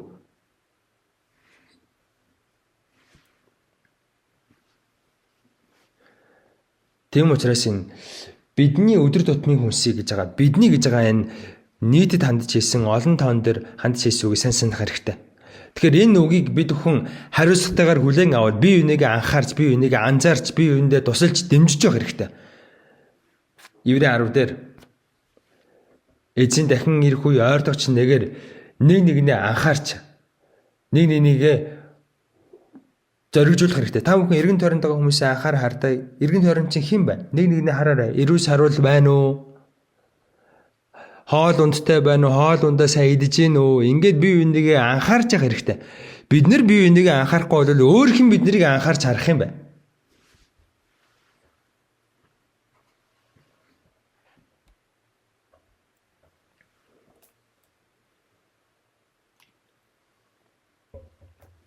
За Үйлс 4-өөс харцгаая. Үйлс 4 4:32.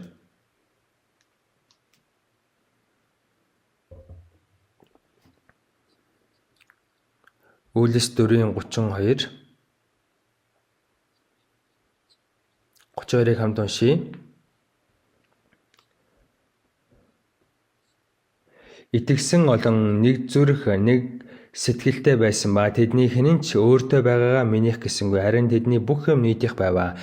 Энэ бол Иерусалимч болгон итгэсэн олон гэдэг нь аврагдсан ахын дүүс нэг зүрх сэтгэлтэй байсан ба зөвхөн нэг сэтгэл, нэг зүрх. Эзэнд үйлчлэе гэсэн сэтгэл, бие биенээ хайрлая гэсэн сэтгэл, эзний хүсэл дагуу амьдрий гэсэн сэтгэлээр нэг болоод зөвхөн амаарал нэг цус нэг ахын дүүс гээгүй бодитоор тэгж амьдэрсэн. Тэдний бүх юм нийтих байваа. Хэн ч өөртөө байгаагаа минийх гэсэнгүй. Харин тэдний бүх юм нийтих байваа. Минийх чинийх гэсэн байхгүй, бүгд тийм ээ хэрглэж болно гэд хэрглэж байсан. За энийг буруугаар ашиглаж болохгүй. Тэр баян нь ядуу хүндээ хувааж өгөх хэрэгтэй. Ганцаархнаа сайн сайхын амьдрал сайхны идэж өө гэж бурхан лав өөгүй шүү.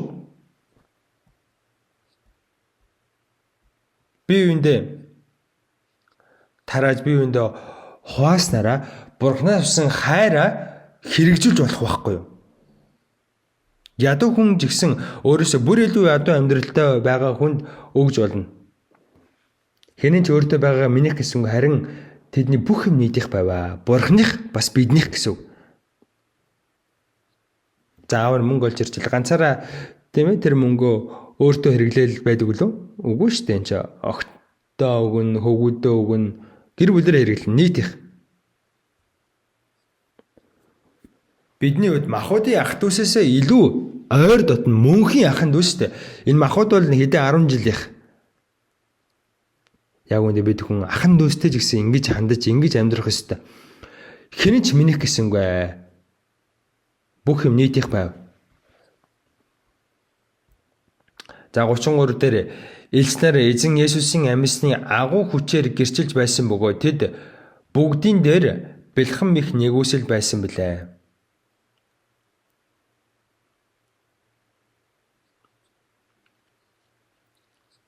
Гучин дээр гачигдсан хүн тэдний дунд байсангүй. Учир нь газар орон байр эзэмшигчид мөн түүнийг зараад худалдсан өртгийг нь авчирч. Элч нарын хөлд тавихад тэд хүн бүр хэрэгцээнийх нь хэрээр хойролдог байлаа. Иерусалим чуулганы ахын дүүс өөрийн гэсэн юмгүй байсан. Газар орон байртай хүмүүс нь тэрийг зараад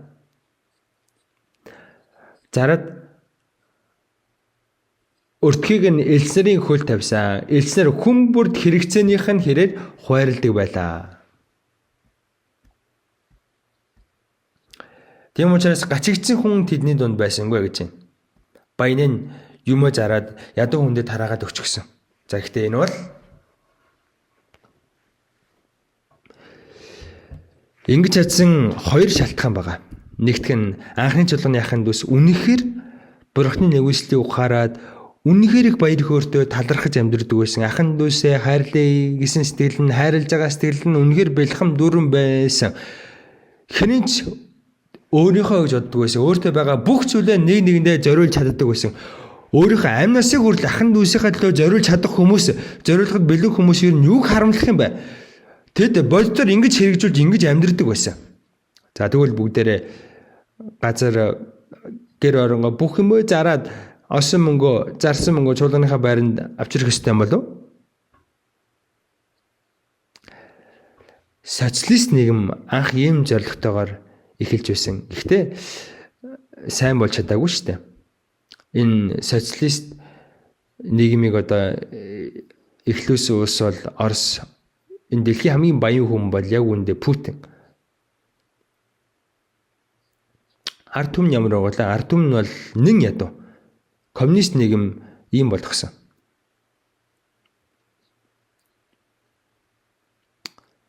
Хойд Солонгос ямар байгуулаа?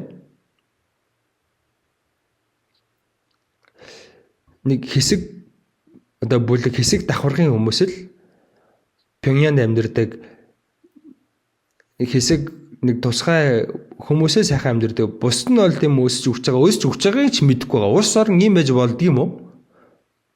Энэ бол коммунист нийгэм. Карл Маркс энэ үүс номдэр гарч байгаа үүс дөрөдөр гарч байгаа энэ үгийг хараад энэ үгийг хэрэгжүүлэе гэж бодсон. Энэ бол хэн дүртэй хүний хийдэг юм биш. Энэ бол дахин төрсэн итгэж хүний хийдэг зүйл. Анхны чуулганыхан ингэж амьдэрсэн, тэдэнд итгэл байсан, тэдэнд хайр байсан. Ахад нэг нь Луг 21-ээс харах юм бол Иерусалим цэргүүд бүслэгдэнэ гэсэн. Тэгэх юм бол Иерусалим сүрхэн ойрхон болчихсон байна гэж ойлго гэсэн. За Есүс Ромын цэргүүд Иерусалимыг бүсэлж аваад бүсэлж авах юм бол Иерусалим сүрнэ гэж төрүүлээд хэлчихсэн байсан. Манай арны 70 онд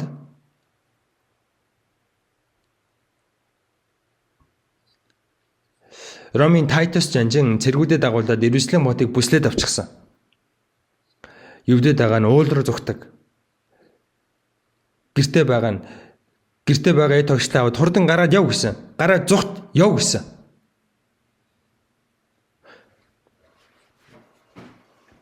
За тэгэхээр аврагдсан хүмүүсийн хувьд Иерусалим хотод ямар ч хорогдоод байх юм, найдаад байх юм байхгүй. Гэр оронтой газартай хүмүүс нь зарах ёстой байсан. Зарахгүй бол тийм ээ бүгд үхэн, бүх юм алдна. Содом Гоморос сүрх үед Лот болон Лотын эхнэр хоёр охин нь Тэнгэр элчээ хөтлөөл аваад гарсан зүхтаал явсан. Зүхтаж явж хагаад Лотын эхнэр яадаг вүлээ? Эргэж хараад давсан баг нь болчихсон. Яагаад эргэж харсан юм бэ? Тэр 50 доор байсан Алтиана тэр алтан мөгж яасан болоо?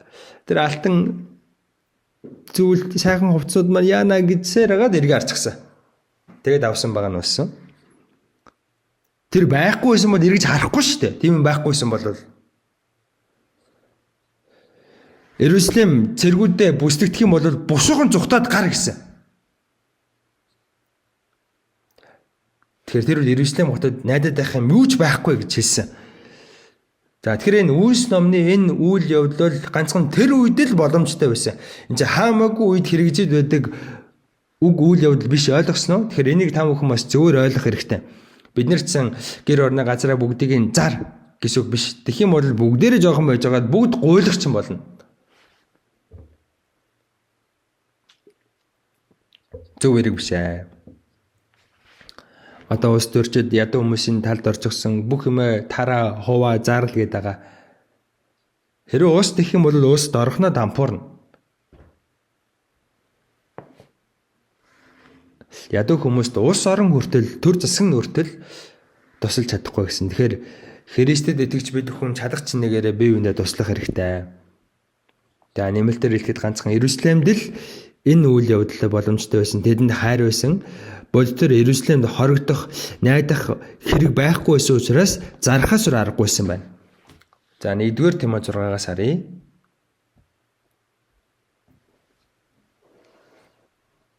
1-р Тимо 6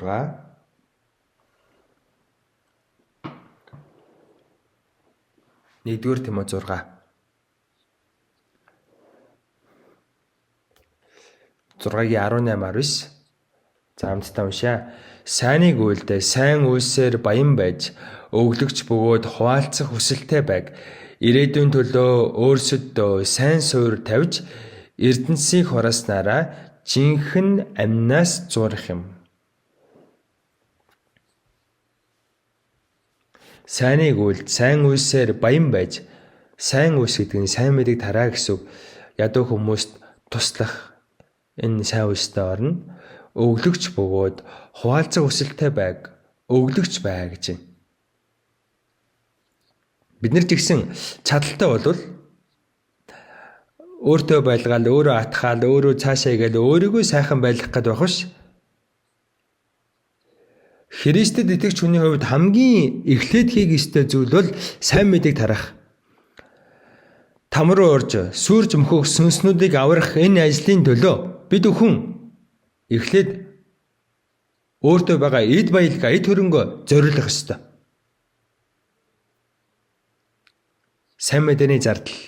Бид бүхэн дэлхийд сайн мэдээ хараадаг. Энэ дэлхийн сайн мэдээнд ер нь хэрэг хэмжээний мөнгө зарцуулж байгааг ойлгож байгаа юу?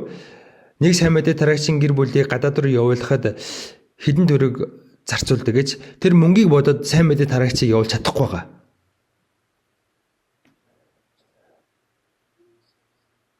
Дэлхийд байгаа нийт чуулганы тоо бол 1139. Өнгөрсөн жил Сөүл төв чуулганы холбооны офисоос дэлхийн сайн мэдээний байгаль байдлыг мэдэж аваад сайн мэдээ тараагчийг илгээгээд ер нь дэлхийд сайн мэдээ тарааж байгаа энэ зардлыг тооцоод үзэхэд нэг жилийн хугацаанд өнгөрсөн ганц жилийн хугацаанд ихэд 17 тэрбум вон давсан. Асар их мөнгө байгааз. Энийг нэг хайхтар хүндрэлгүйгээр явуулсан, гаргасан. Яагаад бид нэр там руу явах гэж байгаа сүнснүүдийг аврах гэж байгаа. Энэ бол бид бүхний хамгийн түрүүлж, хамгийн эхэлж хийх ёстой зүйл.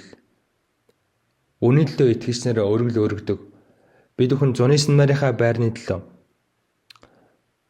зуны синмарын байран дээр ахаад ажил эхэлж гисэн байгаа. Барилгын ажил эхэлсэн байгаа. Зуны синмарт ирж байгаа хүмүүс зуны синмараар нэг ээлжээр 10,000-аас илүү хүмүүс ирдэг 7 удаа. 7 ээлжээр. Уул нь одоо ч гэсэн олон өрөө байгаа. Тэгтэл хүмүүс өрөөний дутаад нэг дээр олон хүмүүс ирэх юм бол дутж байгаа. Өнгөрсөн жилийн хувьд бол нэг ээлжин дээр бол 11,500 ирсэн. За тэгэх юм бол тэр үед болохоор эргэн тойрондох амралтын газраа одоо түрээслэл зарим нь одоо тэнд байрлсан. Гэхдээ их хүнтэй бас урьдчил захиалахгүй бол олдохгүй юм байлээ, олддгүй юм байлээ. За энэ жил бас ахаад барьж байгаа. Энэ барилгыг барихад бас их мөнгө зарцуулж байгаа. Үүнийг хэлж болох уу үгүй сайн мэдэхгүй байна. Ямар ч сайн одоо баригдаж байгаа барилгад 60 тэрбум воноос давсан өртөг зарцуулж байгаа. Гэхдээ үнэгчсэн айхтар зоохгүйгээр гаргаад одоо барьж байна. Ягаад тэрэнд хамгийн их одоо мөнгө зарцуулж байна? Зуны синмараар аврагдж байгаа хүмүүс маш их байна. Зуны синмарын байранд хаврын синмар хийж, намрын синмар хийж, залуучдын цугларалт, номлосрын цугларалт, багш нарын цугларалт, баян цугларалт синмар хийж байгаа. Манай улс дэлхийд ер нь манай энэ зуны синмар шиг зуны синмарын байртай газар байхгүй байх.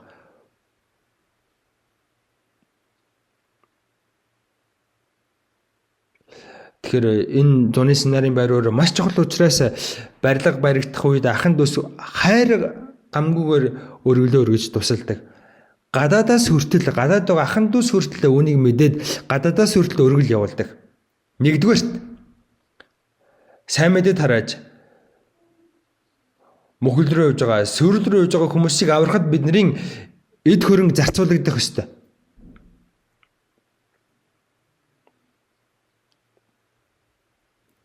Өнгөрсөн удаа Филиппонд сайн мэдээ тараагч 21 хүн тухайн гар зэрийн Филиппоны Филиппиний номлогч нар 49 эхнэрүүд нь нийлээд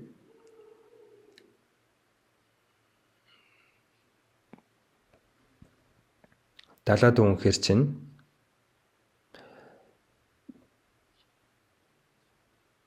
за нийт 90 хүн байсан. За тэгээ эхнэрүүдтэйгээ нийлээд 180 хүн. За тэгээд бас үйлчлэн багийнхаа зүгссэн тэгсэн чинь 1300 хүмүүс Филиппин зүгссэн. Ямар ч байсан бид хүн дэлхийд сайн мэдээ тараахад хамгийн эхлээд нэн тэргуунд эд хөрөнгөө зориулах хэрэгтэй. Хоёрдугаарт ахан дүүсийн дунд ядуу амьдралтай байгаа ахан дүүстэй бид хүн тусалж зориулах ёстой. Тийм учраас нэг нэгнээ анхаарч явах хэрэгтэй. Дөрөв дотроо ч гэсэн дөрвийн нөхөрлөө хийж авах үедээ дөрвөгт нь үнэхээр хэцүү амьдралтай ядуу байгаа хүн байна уу үгүй гэдгийг анхаарч байгаад нэрийг нь зарлах хэрэг байхгүй шүү дээ ичмэр. Тэгэхээр чимээгүйхэн туслах хэрэгтэй. Баруун гарынхаа хийж байгаа зүүн гартаа мэддэхгүйгээр дөрвөөс нь туслахаа жоохон хэцүү байх юм бол чуулгандаа мэдэгдээл чуулганаасаа бас тусалж яж болно. Ямар ч л байсан бид өхөн бидний өдөр тутмын хүнсийг өнөөдөр бидэнд хайрлажээ гэсэн. Бид хүн ингэж залбирах ёстой. Еврей 13-аас 4 харцгаая.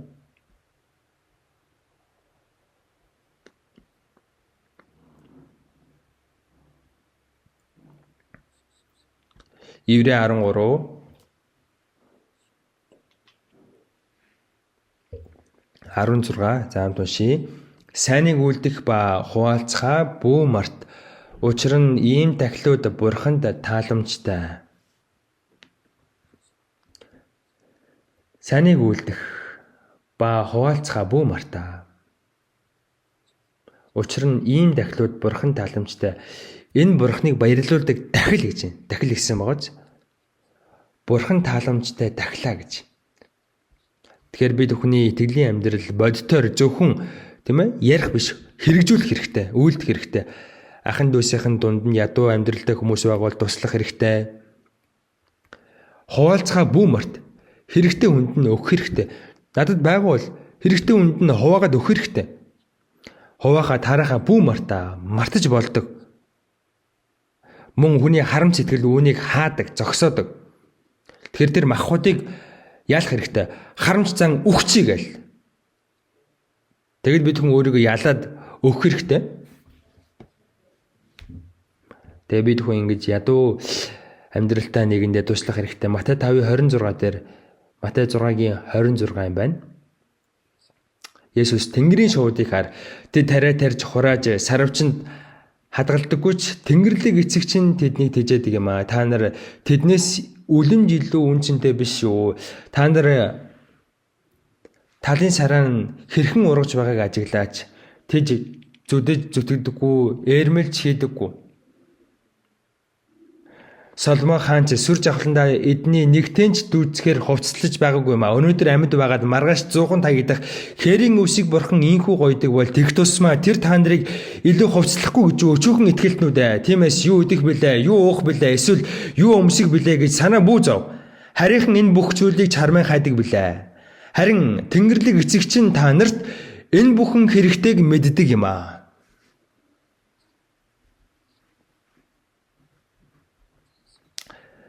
Тэнгэрийн шуудыг хүртэл бурхан тэжээж байна.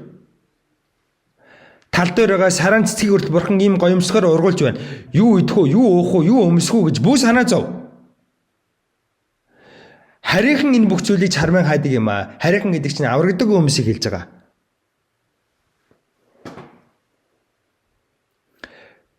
Тэнгэрдэг эцэг чинь энэ бүхэн хэрэгтэйг мэдж байгаа. Мэдж байгаа гэдэг чинь юу гэсэн үг бэ? Эзэн өөрөө хариуцна гэсэн үг.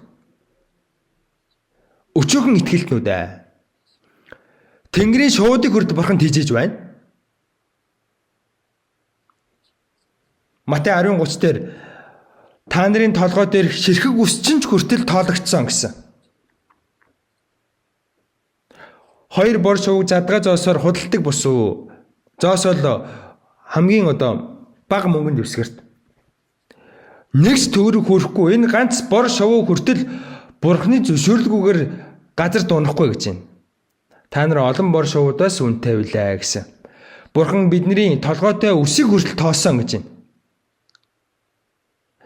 Би өөрийнхөө сормосыг хүртэл тоолж чадахгүй. Гэхдээ Бурхан миний толгойтой үсийг хүртэл тоолчихсон гэж байна. Толгой угааж агаад хэдэн ус унсан, хэдэн ус ургаж ийн гээл Бурхан бүгдийг мэдж байгаа. Бурхан хийх юм байхгүй болохоор бидний үсийг тоолоод байгаа юм болов? Миний итгэж бас найдаж байгаа нь миний бүх зүйлийг сайн мэдэх эзэн хизээ тусалдгийн учир гэж би баттай сайн мэдж байна.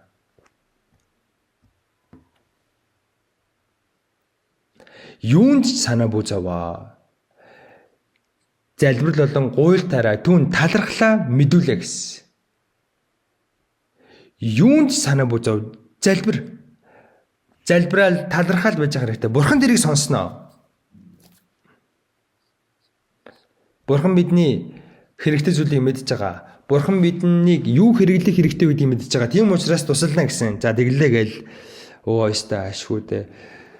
Юм хийх шаардлагагүй маань, ажил хийх шаардлагагүй маань, амаа ангаагаал хөвтчээ.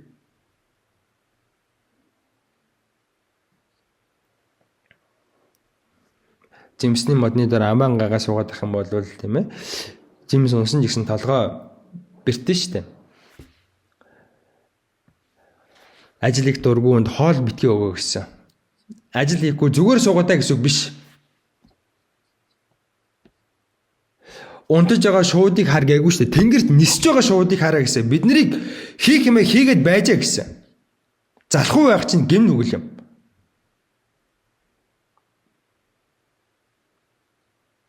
Ажил хийдэг хүн ажиллаа, бизнес хийдэг хүн бизнесээ гэрээ эзэгтэй, гэрээ орноо сайн авч явах хэрэгтэй. Үр хөвгдөө сайн өсгөөд номдогч хүн сайн мэдээ сайн тараагаад хүн төс бүр дор бүрнээ хийх ажилтай шүү дээ. Өөрийнхөө дааж авсан ажлыг хийгээ байж хахад л болно. Хичээнгүйлэн хийгээ байж хахад л болно. Матай 6-гийн 33 дээр гагцгүй эхлээд. За үлцгийг нь цээжэр уншия. Гагцгүй эхлээд Бурхны хаанчлал ба зөвхт байдлыг хангатун. Тэгвэл энэ бүхнийг танарт нэмж өгөх болно. First эхлээд төрүүлж түүний хаанчлал сайн мэдээ тараагаад хүмүүсийн сүнсийг аврах. Зөвхт байдал гэдэг нь аврагдсан хүмүүс бие бинийгээ хайрлаад Бурхны үгэнд дуулууртай байж дотгошоо бие бинийгээ хайрлаж гадагшаа сайн мэдээ тарааж ингээл байж явах юм бол Бурхан бидэнд хэрэгтэй бүх зүйлийг нэмж өгнө. Энэ ертөнцийн хүмүүс янз бүрийн арга хэрглэж байгаа л амьдралаа залгуулдаг. Харин бид бүхэн Бурхныг хүссэн дагуу амьдарч байхад л Бурхан бидний хэрэгтэй махбодын зүйлсүүдийг нэмж өгнө гэж байна. Нэмээд өгч байна. Ойлгосноо? Ер нь ямар байна? Энэ үгийг хэрэгжүүлж үзмээр байна уу? Бурхны хаанчлал, Бурхны сайн мэдээний төлөө амьдраад Бурхныг хүссэн дагуу байж хахад хөдөлмөрч явах хэрэгтэй. Бидэнд хийх юм өчнөө байна. Бизнесийн үү? Эсвэл байгууллагад ажиллана уу? Чуулганд хичээнгүйлэн үйлчилдэг хүн байна уу? Номдогч хүн тийм ээ сайн мэдээ сайн тараана уу? Ямар ч сан дор бүрний хийх юмээ хийгээл байж хахад хэрэгтэй. Залхуу хорон му зарцсан нэгсэн. Өөрийнхөө хиймийг хичээнгүйлэн хийгээ байж авал бидний энэ махбод дээр зүгээр нэмээд өгнө гэсэн. Нэмээд буулгаад өгнө гэсэн. Энэ бол амлалт. Илия 3 жил хагсын турш ган гацыг болох үед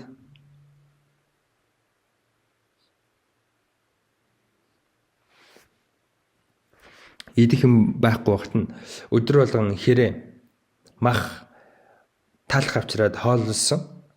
Булгийн уусан суугаал хэрэний өвсөн талах махыг идэл амьдэрсэн. За тэгсэн чинь өнөх булгийнх нь ус нь ширэгчсэн. Яг өөр төшөө явна штэ. Жирифат гэдэг газар руу очсон. Тэн нэг бэлэвсэн эмэгтэй байсан. Нэг хүүтэйгээ амьдэрдэг байсан. За идэх юм байна уу гэсэн. Илия би өсөд байна. Та идэх юм хоол хийх гэж байгаа юм шиг байна. Гэл эмэгтэйгээс асуусан. Надад нэг бин хараад өгөөч гэсэн. Тэгсэн чинь өнөх эмэгтэй. Ямар сони хүн бэ? Хүнгүй тийм гэж байхгүй. Бид хоёрт одоо атга гуйрал байна. Жохон тос байна. Хамгийн сүүлчийн удаа энүүгээрээ бин хайрж байгаад хүүтэйгээ хувааж идээд өөх гээд байж байна. Идэх юм байхгүй.